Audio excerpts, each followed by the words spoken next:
की आवाज़ें आती थी। अब मैं सोच रहा था कि आप लोग माएँ हैं, मैं एक बाप हूँ, ये क्या उस माँ पे, यानी आप बाखुदा अभी इस शो से पहले मेरी दानियाल से बात हो रही थी 10 मिनट पहले, और दानियाल ने कहा कि भाई वो अहमद के जूते और कपड़े गले से लगा के, उमर के जूते और कपड़े गले से लगा के बैठी अभी 10 मिनट पहले।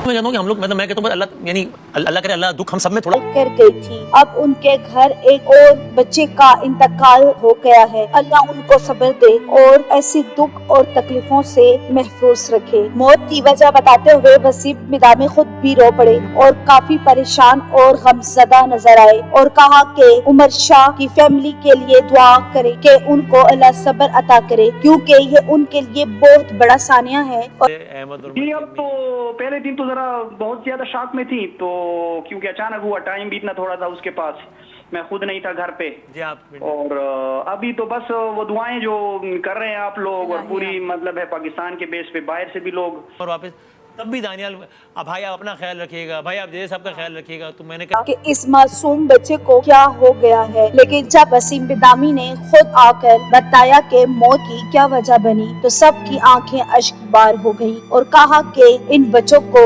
नजर लग गई है और नजर तो बरहक है, मार कर रोता रहा। ये दर्दनाक मनाजिर देखने के बाद हर कोई रोने लगा। जैसा कि आप लोग जानते हैं कि उमर शाह की अचानक मौत ने सबको हिला कर रख दिया है, क्योंकि अहमद शाह एक हंसता खेलता और सेहतमंद बच्चा था। ना तो इसको कोई तकलीफ थी और ना ही कोई बीमारी। इस तरह अचानक मौत ने उसके माँ बाप को तोड़ के रख दिया है कि किस तरह उमर शाह की कब्र पर अहमद शाह ने तिलावत कुरान की और क्या मौजज़ा पेश आया। उमर शाह का इस तरह अचानक चले जाना अहमद शाह और अबू बकर के लिए निहायत ही अफसोसनाक था, क्योंकि वो अच्छे भाई होने के साथ साथ अच्छे दोस्त भी थे। से भी गुजारिश है कि कमेंट सेक्शन में जरूर उमर शाह के लिए मग़फ़िरत और उनके फैमिली के लिए सब्र की दुआ लिखें। Thanks for watching. फिर मिलते हैं नई अपडेट के साथ।